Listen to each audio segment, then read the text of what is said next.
On this year's Martin Luther King Jr. Day, our first word comes from America's most beloved civil rights hero. Quote, "If a man is called to be a street sweeper, he should sweep streets as Michelangelo painted, or Beethoven composed music, or Shakespeare wrote poetry. He should sweep streets so well that all the hosts of heaven and earth will pause to say, 'Here lives a great street sweeper who did his job well.'" MLK's words are a timeless reminder that we must face our country's challenges together, each of us doing our small part. Together, let's move forward, honoring the progress we've made in our country, and commit for our children to continue working for a brighter, better future. We'll be right back with this story from Go Right News. You can follow us on GoRightNews.com for more information. Hi, fellow patriots. This is Peter Boykin from hashtag Go Right. Share this right now. Time to go right.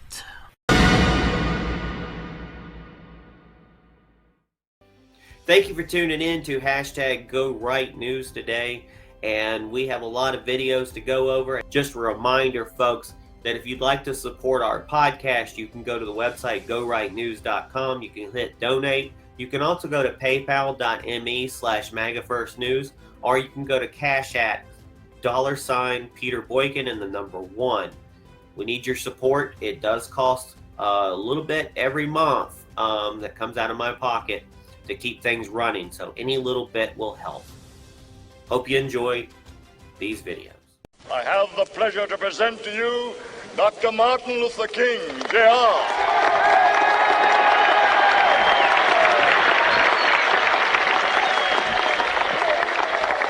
I am happy to join with you today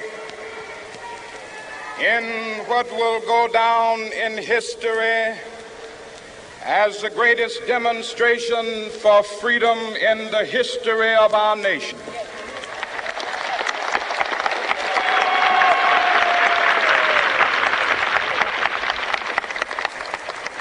Five score years ago, a great American in whose symbolic shadow we stand today signed the Emancipation Proclamation.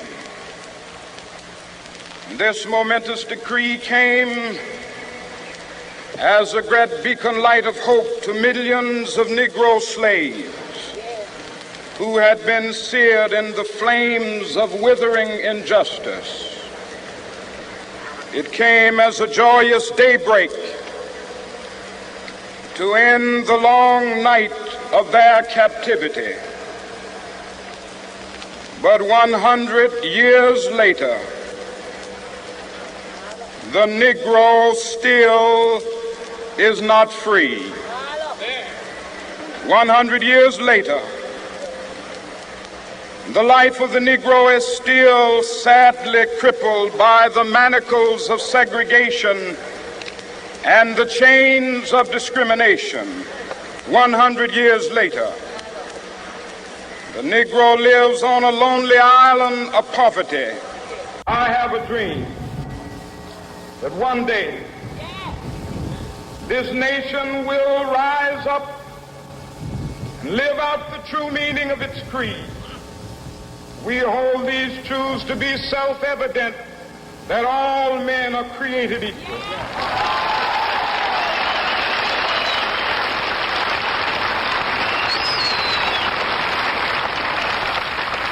I have a dream that one day on the red hills of Georgia, the sons of former slaves and the sons of former slave owners will they be able to sit down together at the table of brotherhood. I have a dream that one day, even the state of Mississippi, a state sweltering with the heat of injustice, sweltering with the heat of oppression, will be transformed into an oasis of freedom and justice. I have a dream. My poor little children will one day live in a nation where they will not be judged by the color of their skin, but by the content of their character. I have a dream today.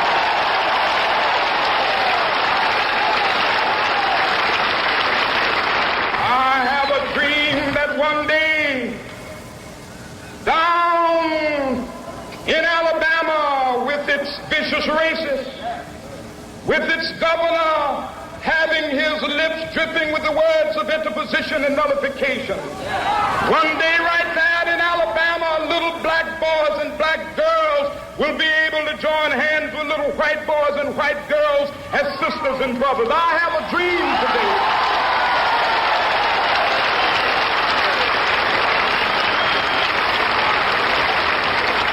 I have a dream that one day every valley shall be exalted. And every hill and mountain shall be made low, the rough places will be made plain, and the crooked places will be made straight, and the glory of the Lord shall be revealed, and all flesh shall see it together. This is our hope. This is the faith that I go back to the South with. With this faith, we will be able to hew out of the mountain of despair a stone of hope. With this faith, we will be able to transform the jangling discords of our nation into a beautiful symphony of brotherhood. With this faith, we will be able to work together, to pray together, to struggle together, to go to jail together, to stand up for freedom together, knowing that we will be free one day.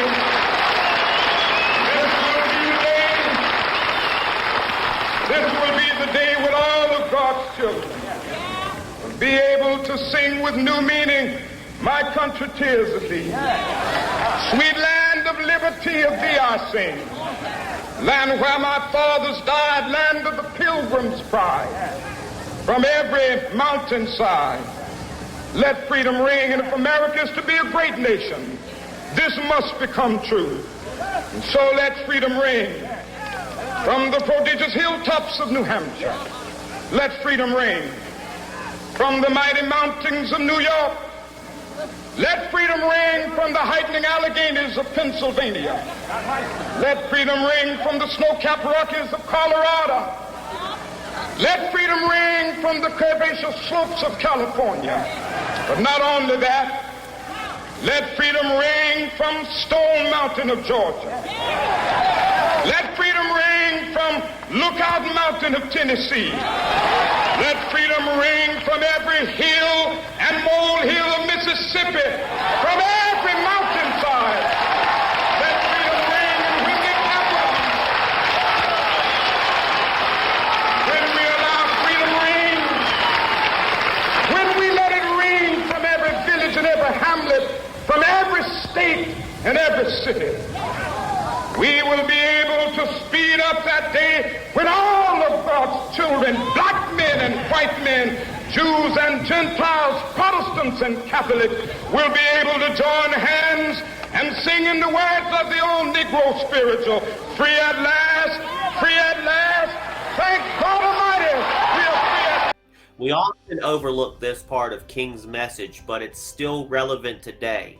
Watch as Dr. Martin Luther King Jr. talks about how certain people get things and other people don't.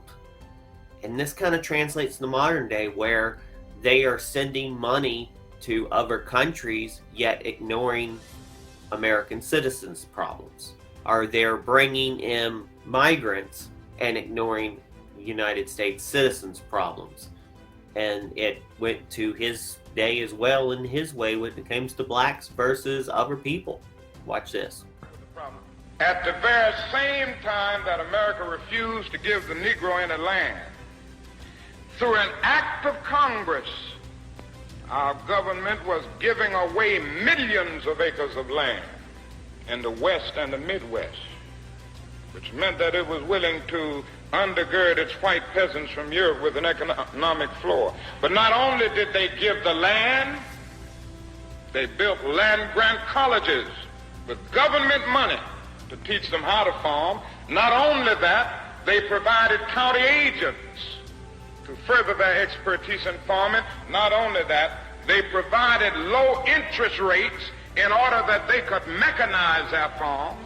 Not only that, today, many of these people are receiving millions of dollars in federal subsidies not to farm, and they are the very people telling the black man that he ought to lift himself by his own bootstraps. And this is what we are faced with, and this is the reality. Now, when we come to Washington, in this campaign, we are coming to get our check. Biden once again lies about attending a, quote, black church as a child. He, quote, I used to go to 7:30 Mass every morning in a high school and then to college before I went to the black church. Not a joke. Congregants say they can't recall Biden ever attending. White guy and a black audience at church, I think it would stick out. And let's lay one thing to rest. I may be a practicing Catholic. I used to go to 7:30 Mass every morning in high school and then in college before I went to the black church. Not a joke. Andy knows this. Have you ever heard the real story about how Joe and Jill met? Hear it from Jill's ex-husband. The Bidens and their Corvette would be very upset if this went viral. There was Bill, the man Jill Biden married when she was only 18. I was betrayed by the Bidens. Joe was my friend. Jill was my wife. The Bidens' love story is now legend. How they found true love after the heartbreak of losing his wife Nelia and baby daughter in a car crash in December 1972. As Joe Biden tells the story, he first saw Jill's photo on an advertisement in Wilmington, Delaware in March 1975. His brother Frank, who knew the model from college, set Joe up on a blind date the following night. Is that story true? No, not even a little bit. Bill Stevenson, the founder of a popular local rock music venue called the Stone Balloon, married Jill when she was just 18 years old. Says there's much more to the story, claiming Jill and Joe's relationship actually started in 1974 when he was still married to Jill. Jill I met on the beach in Ocean City, New Jersey in August of 1969. Sure, I fell in love with her because I married her 6 months later. According to Bill Stevenson, both he and Jill first got to know Joe Biden when Biden was a county councilman in Newcastle, Delaware. Stevenson asked his help obtaining a liquor license. So you were friends with Joe Biden? Oh yeah. Not only that, I threw a fundraiser for him in August, raised between $2,500 and $3,000. We got married in 70. I introduced Joe to Jill in 72. Right before the election in 72, Jill, Joe, Nelia, and I were in his kitchen. How do you forget that? That would be 3 years before that now famous blind date.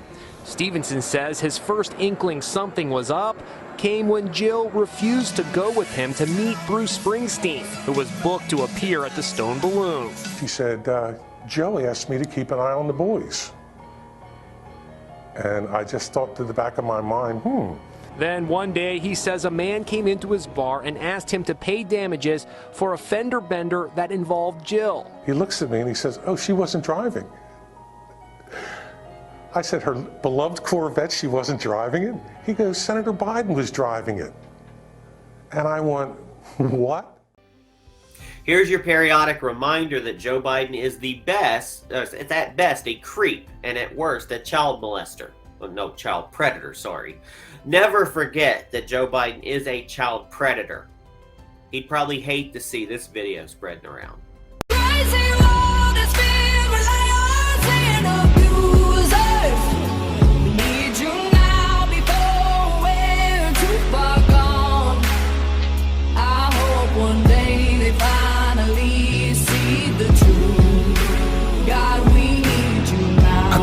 It's hard to swallow, just digest it. Suspected something's going on, but chose to just neglect it. Deflected by some breaking news, always just accept it. Expected just to fall in line and follow their perspective. Don't question their objective, but I got a lot of questions.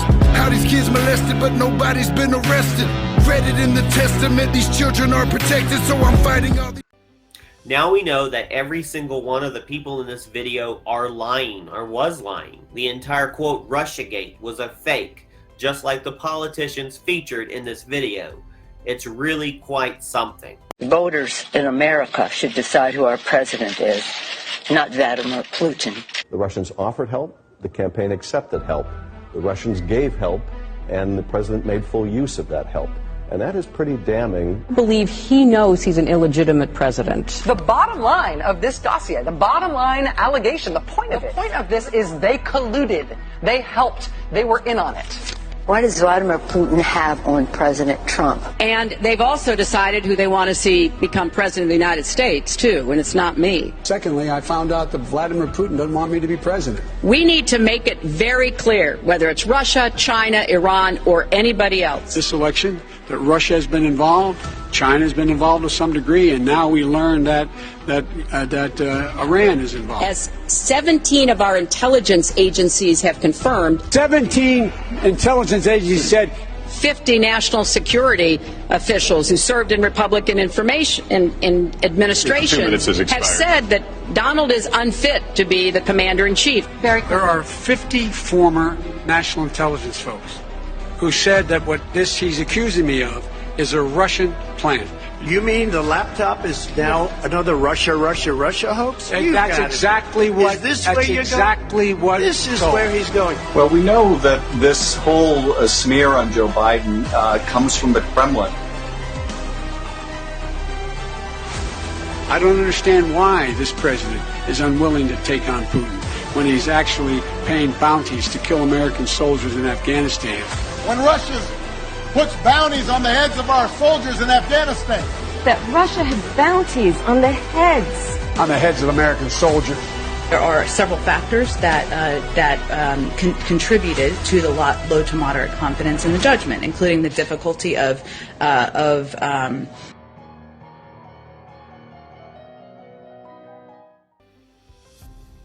Here's McCarthy saying, let me be very clear. Republicans will use the power of the purse and the power of the subpoena to hold the swamp accountable.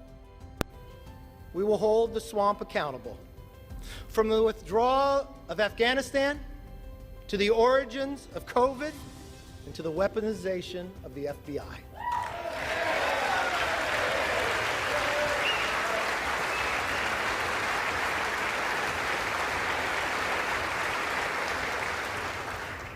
Let me be very clear. We will use the power of the purse and the power of the subpoena to get the job done.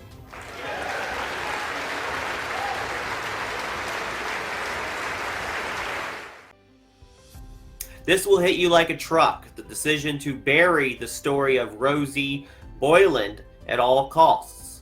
Roseanne Boyland, she was literally murdered, smothered to death by police on January 6th. A simple story of officer beats unarmed protester to death live on camera.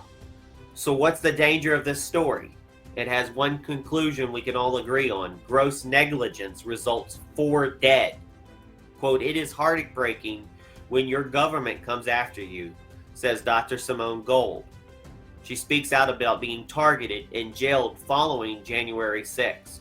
And let me remind you, they still have a lot of people in the jail in solitary confinement, especially the ones who were around the people who were killed, because they're trying to silence them. So let's hope that our GOP now will free these people or get these people to trials ASAP. We've been going to speak with you since, you had your sentencing and, went through the January 6th. And I want to bring it up because, like I said, you have personally face persecution and sacrifice for standing up and sharing your voice. And I just have to ask you, even someone as, experienced in different areas and as strong as you clearly are, I'm sure you learned a lot from it, right? This experience. What did you learn the most through your experience of being targeted by your federal government? First of all, it's heartbreaking. People who are politically conservative tend to really, really love this nation and the ideals upon which we're founded. So it is heartbreaking. It is heartbreaking when your government comes after you and you know that it's not, that you actually represent the best of America, not the people that are attacking you. So you just kind of have to reconcile yourself to that. I'll also say that iron sharpens iron. Anybody who thought I was going to come out of this defeated clearly didn't know me. And I would urge people not to be overly frightened of the punishment and threats that can be leveled your way. None of this was pleasant. It was highly unpleasant. But you can get through this. You can really get through anything if you have faith in yourself and you have faith in God. And that's exactly what I did. So I'm here. Nothing has changed. Speaking the truth, speaking out. And I also want to say that I feel tremendous love and tremendous gratitude to the people that have showed me support. If anything, my support has increased, and I appreciate the public more than you know. New York Mayor Eric Adams on the border crisis and migrants coming to sanctuary cities. Quote, "Our cities are being undermined. We don't deserve this. Migrants don't deserve this, and the people who live in these cities don't deserve this. There is no more room in New York." I thought you said you wanted people there. You got them. Well, there's no more room in the United States. Watch this. Our cities are being undermined, and we don't deserve this. Migrants don't deserve this, and the people who live in the cities don't deserve this. We expect more from our national leaders to address this issue in a real way. We learned today, which was very informative, and that's why it was important to come here, that there are websites that are advertising that New York City, basically streets are paved with gold, that there's automatic employment, that you're automatically going to be living in a hotel. There's a conversation among those who are asylum seekers and migrants who are given the false impression that if you come to New York City, everything is fine. We have to give people accurate information, and that's what some of the centers are doing here. They are truly explaining to people that this is what's happening in New York right now. In New York, you go there, you're going to be living in congregate settings, that there is no more room in New York. Trump has a VP short list. As former President Trump gears up to his 2024 re-election campaign, a short list of potential vice president running mates are leaked to the Daily Beast of all places. The list includes Representative Elsa Stefanik, Representative Marjorie Taylor Greene, Tulsi Gabbard, Governor Kristi Noem, and last on the list, but I think should be first on the list, is Carrie Lake. It's very possible, and my best guess, that this leak, quote leak, was an intentional trial balloon released by the campaign to gauge the public's reaction to the names on this list. As long as as long as Donald Trump doesn't pick Mike Pence as his VP choice, I'll be pretty happy. This is the natural consequences of 59% of the machines malfunctioning on Election Day in Maricopa County. The trust is gone, as it should be. Those machines were programmed to fail. This is chaos in Phoenix, as Maricopa GOP meeting where PCs fighting over whether to trust ballot tabulation machines or count by hand.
So Tom Fitton says, in the very least, the FBI needs to be criminally investigated over its conduct exposed in the Elon Musk's Twitter files.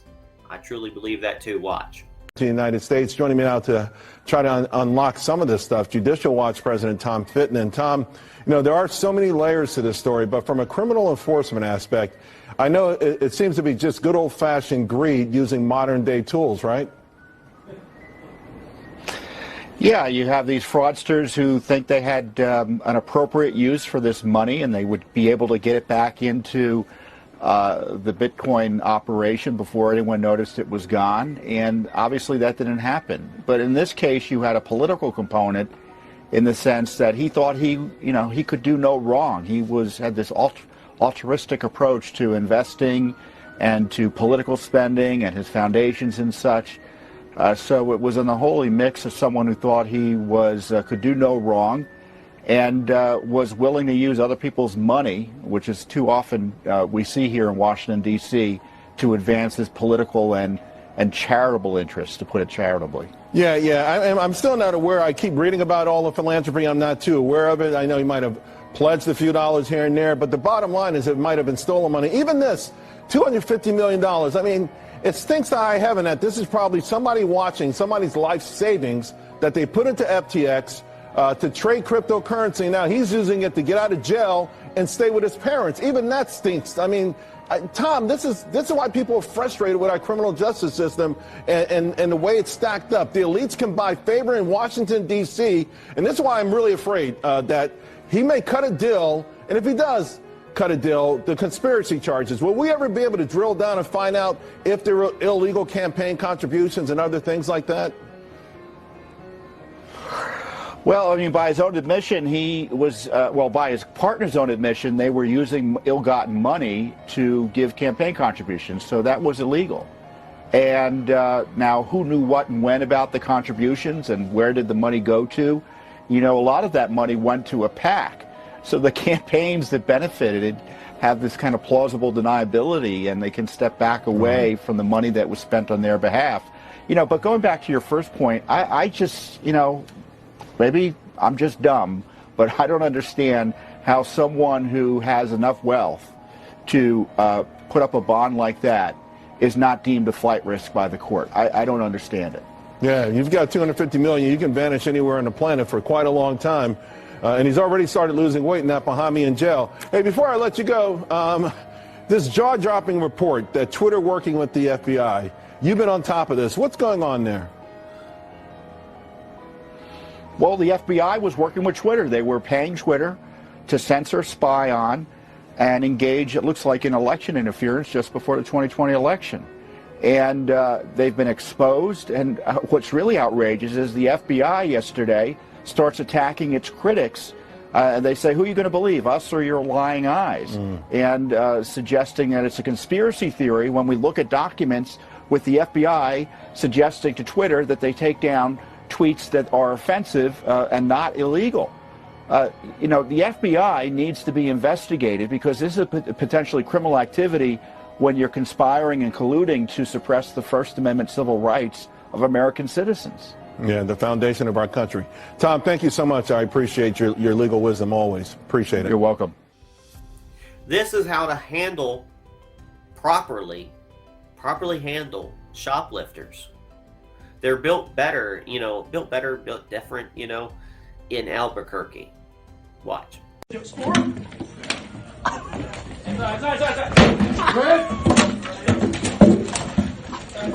the guitar. Get the guitar away. All right, you're going to leave right now. Do you understand me?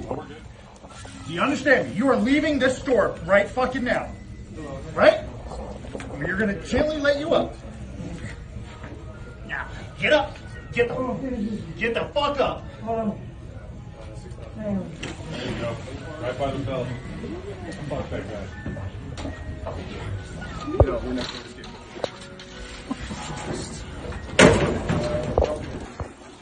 Good job, dude.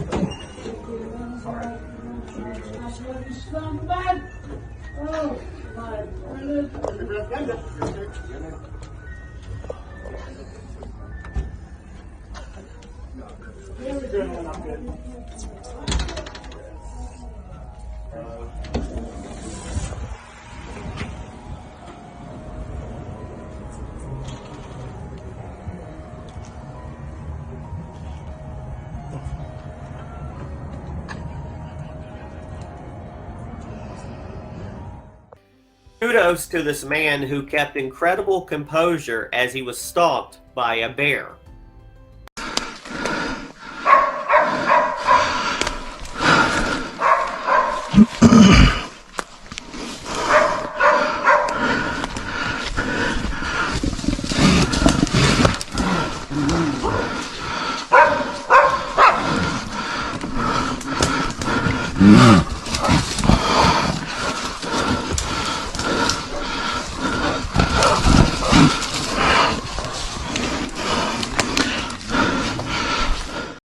Thanks for listening to Go Right with Peter Boykin. Please like this post, and please subscribe and follow and share this podcast to all your social media accounts, and visit GoRightNews.com for more Go Right News with Peter Boykin. If you like what you hear, help support the podcast by donating. The link to donate is on GoRightNews.com. Thank you for your support. Check out this news story and more on GoRightNews.com and the podcast #GoRight with Peter Boykin.